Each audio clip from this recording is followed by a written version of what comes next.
Welcome to the Lords of War Noob Corner, where we are going to learn about dry brushing today. I'm Chris with the Lords of War Games and Hobbies, and today we're going to be dry brushing this lovely Solar Auxilia Heavy Walker. This is the Atheon Heavy Sentinel. He's got some friendly hunter-killer missiles. He's missing his weapon up here, but that's okay. We're going to put that on later. And I've already base coated him with a coat of this lovely Dunkelgrau from AK, and I've got my colors here that I'm going to be using, the graphite and the pale gray from AK as well. I've got my wet palette here. You don't absolutely need this for dry brushing, it just helps to keep the paint wet so I can have it out ready to rock. I've got my paper towel here, and I've got my trusty Artist Opus extra large. These are, in my opinion, the absolute best dry brushes on the market. A lot of brushes look like this, but they do not work like this. These guys have the durability and the softness, I guess, and they're just, it's a higher quality tool and it lasts longer. Something that people have been using good quality tools will understand can both be true at the same time. So with that being said, let's get started. Let's jump in here. If you are buying some cheaper dry brushes, it does help if they have this kind of rounded shape. It's a little bit easier than the ones that are just kind of like flat or square, in my opinion. And the first thing I did was I took a bit of water, and this is something that like a lot of people will be like, what? And I put it on my palette. I'm actually gonna, on the paper towel here, I'm actually gonna wet this area here so I have a little bit of moisture to work with while I'm dry brushing. And I wanna almost get the bristles to the point where they are not 100% dry. So I'm adding a little bit of moisture to my dry brush, okay? And this is actually gonna heavily reduce the amount of chalkiness we're gonna get with the dry brushing technique. And it's gonna give us a bit more of an overbrush effect actually, which is what we're gonna kind of go for here in this situation. So let's take some paint and let's actually dry brush. So we're gonna take some paint, load up our brush a little bit like that, and we're gonna wipe a lot of it off. Now, if we're going for a heavier coverage here, we are going to wipe less off. And if we're going for just a really subtle effect, we're gonna wipe a lot more off. So the amount of wiping, as you can see, is gonna determine how much paint is still on the brush and how, oh, I got water over here somehow as well. my paper towel is more water than it is dry, okay. You can see I'm kind of wiping until there's some pigment showing, but it's not like jumping off the brush. We don't want any kind of like splotchiness either. So I'm gonna kind of just brush on my hand here a little bit, make sure there's no kind of chunks of paint, and we're gonna get going here. So I'm gonna go for like a circular back and forth motion. I'm gonna adjust as I go here, a little bit more water, just touching the wet part of the palette here. And you can see immediately it's starting to show up. I'm not hitting the model hard. I'm kind of going at it really gently so that the brush is just kind of gliding across the surface, right? And I'm staying focused on this one area because I want to actually build the color up a lot more dramatically with this graphite. So the more you stay in one area, you can kind of see the more it starts to kind of fully kind of saturate the area. Even on the flat surfaces, I can kind of almost like stipple it a little bit too if I want the panel to be a bit more of a solid graphite color. I want this front panel here to catch a lot of the light, so I actually do want it to be quite graphite in color. And I'm going to move around the miniature now and start hitting some of the other parts.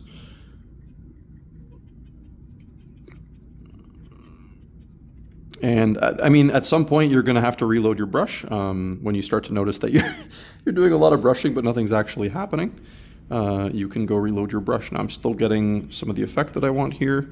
Where you highlight is important. So you want to be kind of thoughtful about, so on this particular miniature, if I want to catch more of the light towards in the center here, or maybe towards the higher point, I might, I'm going to reload my brush here a little bit. And I'm just taking a little bit of the moisture again, not too much, a little bit more paint, and then I'm off to the races up here. I'm gonna focus my brush strokes a little bit more higher on this panel This is a bit more of an advanced thing. I don't think you need to worry about this if you're new to it and you're just kind of trying to get some color on your miniatures and have them look interesting. Don't sweat this part, but for those of you that are watching this and trying to get like maybe a little bit more advanced information out of it, yeah, you can be thoughtful about where you aim, especially if you have a larger brush, and let the sort of like ends of the brush kind of like do this kind of blending thing for you, right? So I can purposefully leave the bottom part of this panel a bit darker, right? Also, you want to be thoughtful in this press. So I'm also doing a bit more of a stippling thing there because I am going for a bit more opacity towards the top here because I am thinking about the next step. I actually am going to dry brush a higher tone after this. And so I'm leaving myself a little bit of like room here to increase the tone up even brighter, right? So thinking I have maybe about a third of the miniature down here where it's dark, and maybe 2/3, maybe a little bit more where it has that highlight, and you want this sort of like transition zone in between, and you want more opacity or like basically the pure color towards the top, right? So that's what we're doing now. I'm just aiming specifically right at the top. I'm kind of, you see I've kind of moved the miniature as well so that I'm not even like able to hit the bottom. Sorry, so we're going out of focus a little bit there. Cool, so I'm really happy with how that looks. And now we're gonna move over to the other side here. I'm gonna try to just get a little bit in here. I don't know that this is even gonna be gray, but for the purpose of this tutorial, I'm gonna just dry brush it anyways. Once again, I want focus up here at the higher points, and I'm gonna let the darker point down here stay.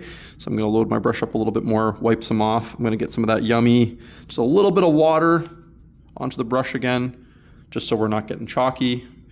And we're gonna start moving up here on the top. I'm starting at the part I want the most opacity, and I kind of move myself down a little bit as I want, never going fully towards the bottom, right? So let it work its way there, and you can kind of slowly start to see it show up. I'm just doing more of a back and forth motion here. Obviously you can keep to your small circles as well, which is the ideal sort of motion for dry brushing, but I'm doing almost like ovals, not circles. They're back and forth, but they're a little bit concentric like this, yeah. Okay, you can start to see I'm really focusing on that high point. You can see I'm not rushing this, right? Like I'm going really subtly, and I'm taking my time, and I'm letting the color build up really slow. And the reason for that is I really want smoothness, right? I don't want quick transitions, I want smooth transitions. You can do this a lot faster if you're happy with more of kind of like a dramatic, chunky kind of look to it. But if you want sort of what I'm aiming for here, which is to get a bit smoother of a transition, you're gonna want to, sorry, I'm having focus problems here. Doesn't like my hand. You're gonna wanna take it slow. Take it slow. Let's get a bit more paint going here. All right, let's have it go up here at the top. Same thing, I'm gonna focus towards the front, and I'm gonna work my way backwards very slowly, leaving the back portion a little bit more darker, okay? Using sort of like my 2/3, 1/3 method, which is 2/3 I wanna hit with this color, and I wanna leave about 1/3 in the shadow. I use this method as well when I'm airbrushing. I find it's just I got this idea from photography of all things, where when you're considering taking pictures, the sort of like breaking a shot into thirds, and I kind of apply that to my minis. Actually, it helps me visualize. Shadows and like how much of a volume or an area should be in each kind of portion of color. Now, obviously, it's not how light actually works. Like light doesn't follow this sort of like thirds rule. It's just, I've found for the most part, when averaging things out, it's just a really effective way to keep yourself in the right realm of where you should be. So you can see I'm kind of really focusing on that front part, bringing myself back, but never going fully back. And that's not bad. It's very smooth, which I like. Yeah, I'm really happy with that actually. That looks really sharp. So as you can see, you can get something that looks very airbrushed relatively quickly. That took me under 10 minutes. This works great on stuff that's like flat surfaces. Dry brushing thrives even more when you have texture. But my biggest advice is basically to take your time, use a little bit of paint, use a little bit of water. So I've got my a little bit of soak. You can see how it's soaked there. Reload every minute or so. Keep that brush low amount of paint, but there's still paint there. And just take your time and go slowly. And building up the color really slowly lets you control that smoothness. There's not a lot of like I'm looking up super close and you can see there's not it would be hard for someone to be like, oh, that was dry brushed. This looks airbrushed almost at this point, right? And that's what's great about these tools and following this technique. If I had not used the moisture, it would be a little bit choppier, a little bit more like speckly. And if I had gone a little bit quicker and had a little more paint on my brush, same thing, you're gonna see those transitions more. So if you're okay with that, that's fine, you can speed it up for sure. But if you want this like really smooth dry brushed look, this is the way to do it, right? Now, if I was to now jump to a brighter color, for example, now you could do, if you were really had a lot of time and you want to take your time with this, you could do a in-between color. Like I could mix these two together. Now even if I have my brush here that has a little bit of the paint residue from the last color, I'm gonna get a little bit of that anyways, which is kind of nice, right? So let's take a little bit of moisture, take a little bit of that new color. I'm gonna test it on my hand here. Artist Opus makes a really good product. I just didn't bring mine today. I'll do a review on their stuff maybe next week or the week after, because we have some Artist Opus restocks coming in. They make a really good texture palette, which basically acts as this sort of like testing ground. Instead of using your hand like a savage like me, you can test it out on this texture palette before you put it on your miniature, which is fantastic. So I'm gonna have a go here. Now, with extreme highlights like this, you might just be like, well, I'm just gonna try to hit the edges and make it pop. You might even be like, you know what, with this pale gray, I'm just gonna paint it on and I'm gonna just paint the edges and highlight the panels. And you might be really happy with that as well. So there's lots of things you can do after you do this sort of like dry brushing thing. I'm gonna actually try to increase the color tone a little bit here to the brighter color so that I have an even like kind of bigger popping kind of highlight, right? So I'm taking the newer color and I'm really gonna try to punch up this color up here to the new color and brighten up this spot so that hopefully visually I can get a distinctive 3-tone effect on that part of the miniature. So I think it's getting there. Might actually need a bit more water here. This it's drying out really quickly on me here. So let me just, sorry, I'm gonna switch over here. Oh, it's still moist. It's not moist. It's still moist. It's still helping a bit. Getting some more paint on there.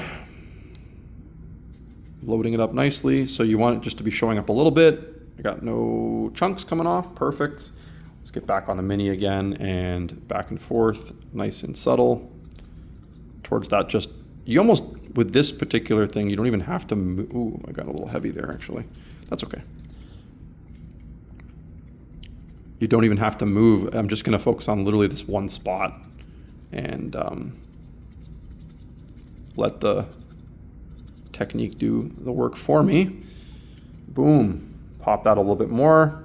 And now I might just, to carry it across, if I'm not gonna do any edge highlights and I want this to be my last step, I might just take my dry brush and I might just hit the edges, basically like turn the model around, catch, you're kind of just like shoveling your brush this way and you're just trying to catch those edges on the miniature to highlight.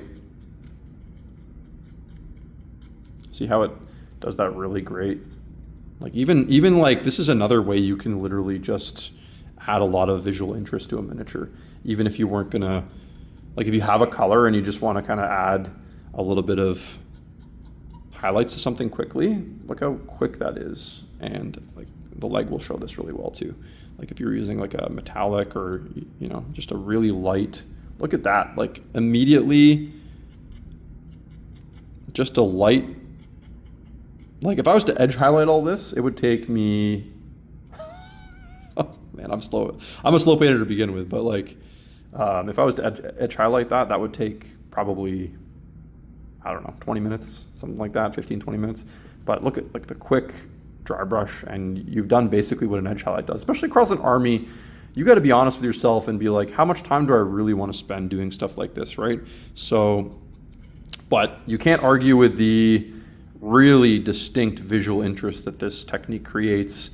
I've been doing this for a long time, dry brushing for nearly 25 years. So my dry brushing is seen a lot of the time as a noob technique, but there is a lot of brush control going on there, a lot of measuring and making sure you have the right amount of paint, moisture, technique, making sure there's no blobs on your brush, and just taking your time. So get a lot of practice in, respect the fact that dry brushing is not easy, and you can get some really banging results on this stuff. I'm just gonna, for example, up here, I'm gonna try to pop that highlight a little bit more. I'm focusing literally just on the top here, the top third.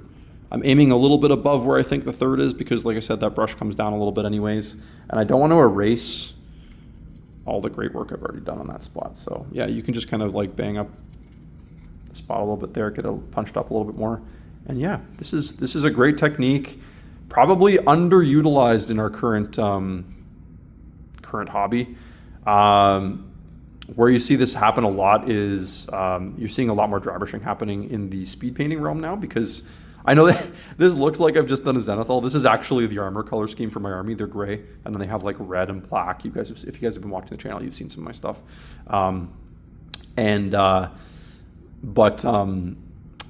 This is also a really common way to use the speed paints, where you do this like dry brushing underneath the zenithal. So I've done all my values.